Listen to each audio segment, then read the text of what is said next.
এক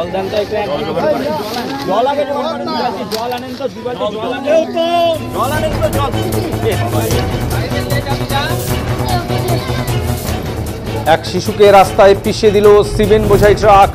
শনিবার ঘটনাকে কেন্দ্র করে উত্তেজনা ছড়ালো জলপাইগুড়ি ৭৩ মোড় সংলগ্ন নয়াপাড়া এলাকায়। উত্তেজিত জনতা জলপাইগুড়ি শিলিগুড়ি রাজ্য সড়ক অবরোধ করে বিক্ষোভ দেখান। ঘটনাস্থলে পৌঁছায় কোতোয়ালি থানা ও ট্রাফিক পুলিশ। এখনো পর্যন্ত পাওয়া খবর অনুযায়ী উত্তেজনা চলছে। পুলিশ জানান, মৃত শিশুর নাম রবি রাউত, তার বয়স মাত্র 4 বছর। এদিন নয়াপাড়ার প্রাথমিক স্কুলের সামনে এই শিশুকে সিমেন্ট বোঝাই ট্রাক রাস্তায় পিষে দেয়। ট্রাকটি ঘটনাস্থলে আটক করে স্থানীয়রা। এর আগেও এই এলাকায় পথ দুর্ঘটনা ঘটেছিল। এদিন এলাকার হিমঘরে আলু রাখার জন্য আলু বোঝাই গাড়ি ভিড় ছিল যথেষ্ট। এই ভিড়ের কারণে দুর্ঘটনা বলে দাবি স্থানীয়দের। স্থানীয় বাসিন্দারা বলেন, এর আগেও পথ দুর্ঘটনা ঘটেছিল এখানে, যদিও পথ দুর্ঘটনায় মারা যায় এক শিশু। এর আগে ঘটনার সময় পুলিশ আশ্বাস দিয়েছিল হিমঘরে আলু রাখার জন্য নির্দিষ্ট নিয়ম করা হবে, ভিড় এড়াতে বেশি গাড়ি থাকবে না। এত গাড়ি রাস্তার উপর থাকায় দুর্ঘটনা। স্থানীয় নয়াপাড়া জুনিয়র স্কুলের শিক্ষক অভিজিৎ দাশগুপ্ত বলেন, প্রতিদিনই স্কুলে এখানে আসে, আজকেই সিমেন্ট বোঝাই গাড়ি এই শিশুকে পিষে দিয়েছে। তাদের স্কুলের কোনো নিরাপত্তা নেই, দেওয়াল প্রয়োজন। এই প্রসঙ্গে সিপিআইএম জলপাইগুড়ি জেলা সম্পাদক পীযূষ মিশ্র বলেন, তিনি ঘটনাস্থলে পৌঁছান এবং বলেন তারা এই দুর্ঘটনার আশঙ্কা করেছিলেন। এই কারণে 10 তারিখ জেলা প্রশাসনকে দায়ীপত্র তুলে দেওয়া হয়েছিল নিরাপত্তার জন্য হিমঘরের সামনে। পুলিশ কোনো ব্যবস্থা গ্রহণ করেনি, এর জেরেই এই দুর্ঘটনা।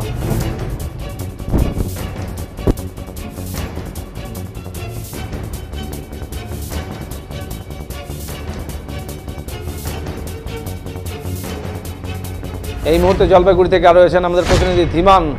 ধীমান, ঠিক কি ঘটনা ঘটেছিল এবং বর্তমানে কি পরিস্থিতি রয়েছে, যদি বিস্তারিত তুলে ধরো। দেখো, তোমাকে প্রথমে জানিয়ে রাখি, জলপাইগুড়ি ৭৩ মোড় সংলগ্ন নয়াপাড়ার একটি প্রাথমিক বিদ্যালয়ের সামনেই কিন্তু রাস্তা পেরোতে গিয়ে 5 বছরের শিশুর মৃত্যু হয়। সিমেন্টের গাড়ি পিষে দিয়ে চলে যায় এই শিশুকে, এমনটাই কিন্তু স্থানীয় সূত্রে জানা যাচ্ছে। তবে পাশাপাশি আরেকটা বিষয় জানিয়ে রাখবো যে স্থানীয়রা যেটা অভিযোগ করেন যে পাশেই রয়েছে আলুর গুদাম। সেই আলুর গুদামকে কেন্দ্র করে আলু জমা রাখতে ব্যাপক ভিড় লক্ষ্য করা যায় এলাকায়। এই ভিড়কে কেন্দ্র করেই কিন্তু এই পথ দুর্ঘটনা, এমনটাই কিন্তু প্রাথমিক অনুমান। খবর পেয়ে কিন্তু জলপাইগুড়ি কোতোয়ালি থানার ট্রাফিক পুলিশ এবং জেলা পুলিশের বিভিন্ন পুলিশ বাহিনী কিন্তু সেখানে গিয়ে পৌঁছায়, পরিস্থিতি কিন্তু নিয়ন্ত্রণে আনে। অমিত, অনেক ধন্যবাদ ধীমান তোমাকে। ধীমান রায় জলপাইগুড়ি থেকে আমাদের প্রতিনিধি বিস্তারিতভাবে তুলে ধরলেন। এই মুহূর্তে উত্তেজনা, এক শিশু মৃত্যুকে কেন্দ্র করে উত্তেজনা ছড়ালো সংশ্লিষ্ট এলাকায়। কি জানিয়েছেন স্থানীয় শিক্ষক এবং সিপিএম এর জলপাইগুড়ি জেলা সম্পাদক, শুনবো তাদের বক্তব্য।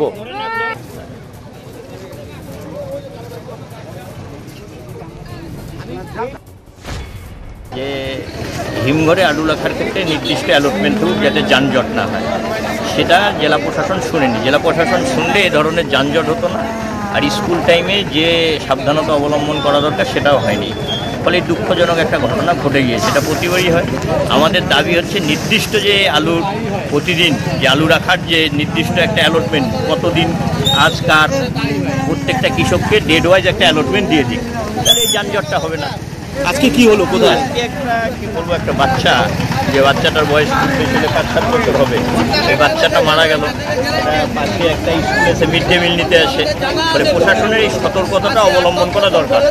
এই সতর্কতা অবলম্বন করেন, এটা আমরা বলেছিলাম যে হিমঘরে ডেড ওয়াইজ একটা করে ওয়ান দিয়ে দিবে, যে হ্যাঁ যার যেদিন যতটা ঢুকবে দিয়ে দিবে।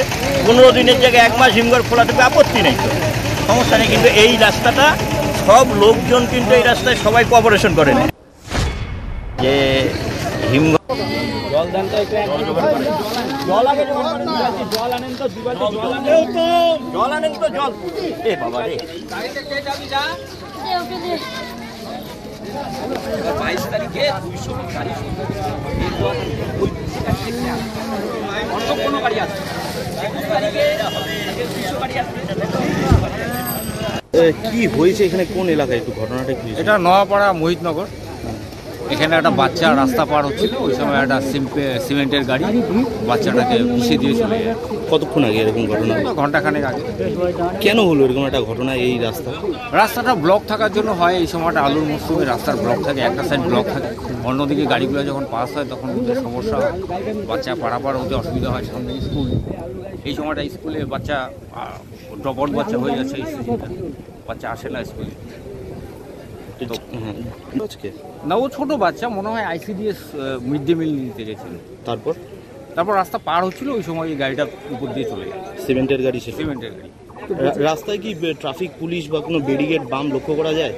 বাম আছে, বামটা মানে না, গাড়িওয়ালার বাম মানে না। ট্রাফিক বলতে ওই সিভিকরা থাকে, কিছু পুলিশ কর্মীও আছে, কিন্তু মানে না। এত ম্যাক্সিমাম পরিমাণে গাড়ি হয়ে যায়, মানে না কেউ। এই যে অ্যাক্সিডেন্টটা যে হলো, এইটা কি কোনো কারো গাফিলতির জন্য হলো বা গাফিলতি ঠিক বলবো না, এটা অ্যাকচুয়ালি হিমঘর কর্তৃপক্ষে দেখা উচিত যে রাস্তাটা যাতে ব্লক না হয়। ওনারা আলু ঢুকাচ্ছে, কৃষকের তো ক্ষতি করা যাবে না। কৃষকও আলু করে, তাদের আলুটাও রাখতে হবে, যেমন সংরক্ষণ করতে হবে, তুমি রাস্তাটাও যাতে ফাঁকা থাকে সেটাও দেখতে হবে। এবার হিমঘর কর্তৃপক্ষ আমি অনুরোধ রাখবো, তারা যাতে ক্যাপাসিটি হিসাবে রাস্তাটা ব্লক না করে আলুটা সংরক্ষণ করে এটুক দাবি রাখবো। রাস্তাটা যাতে ফাঁকা থাকে, বিশেষ করে এই যে স্কুলের সামনে যে জায়গাটুক 200 মিটার এরিয়া, এটার জন্য ফাঁকা থাকে। স্কুলে বাচ্চা আসছে না এখন ভয়ে, গাড়ি যাতে। আমি গোটা ঘটনাটা শুনি নাই। কি শুনলেন? আপনার নাম কি? আগে নাম কি? আমার নাম পুলক চ্যাটার্জি। পুলক চ্যাটার্জি, বলছি যে এখানে একটা মর্মান্তিক ঘটনা ঘটেছে, কিভাবে ঘটনাটা ঘটলো? ঘটনাটা হলো কি, আলুর রাখার জন্য যেসব রাস্তার ধারে ওই ট্রাকগুলো দাঁড়িয়েছিল, তো এবারেতে কি রাস্তার প্যাসেজটা কমে যাচ্ছে। কমে যাওয়ার পরে গাড়ি ওভারটেকিং করে যায়, তখন ছোট বাচ্চা চলে আসছে রাস্তার মধ্যে। সেই ট্রাক যে চালাচ্ছিল সে এত লক্ষ্য করেনি, ওপর দিয়ে রান ওভার। কোন এলাকায় এটা? এটা নাওয়াপাড়া বলে, নাওয়াপাড়া প্রাইমারি স্কুল। এটা কিসের গাফিলতি, মানে কিসের জন্য হলো মূলত অ্যাক্সিডেন্ট? এখন বিষয় হচ্ছে প্রশাসন এখানে ঠিক মতন যদি দায়িত্ব গ্রহণ করতো তাহলে হয়তো সেই জিনিসটা ঘটতো না। সেইভাবে হয়তো ট্রাফিক কন্ট্রোল করতে পারেনি, যার জন্য এই একটা অ্যাক্সিডেন্ট ঘটে গেল। এটা কি আলুর গাড়ি? না, আলু গাড়ি না, সিমেন্টের গাড়ি ছিল। তো এখানে আলুর গাড়ির জন্য কি এই ঘটনা? আলু গাড়ির জন্য তো জামটা হয়েছে, তার জন্যই আর কি এই ঘটনাটা। আপনারা কি চাচ্ছেন? আমরা সঠিকভাবে এটা আগে হিমঘরের নিজের ভিতরে জায়গা আছে, তারা যেন ভিতরে ট্রাকগুলো রাখার ব্যবস্থা করে, এবং এই যে যান জমা হচ্ছে, জমা রাস্তায় গাড়িগুলো পার করতে অসুবিধা হচ্ছে, সেটা ট্রাফিকভাবে ভালো করে কন্ট্রোল করে, যাতে এরকম ঘটনা যাতে আবার প্রত্যেকবারই এরকম একটা না একটা ঘটনা ঘটেই। 3 বছর ধরে। ঠিক। হ্যালো, আপনার? আমার নামে বলে কি বলবো? কি নাম আপনার? আমার নাম হলো প্রকাশ চন্দ্র পাল। হ্যাঁ, জল আনেন তো জল। এ বাবা রে, 22 তারিখে 200 গাড়ি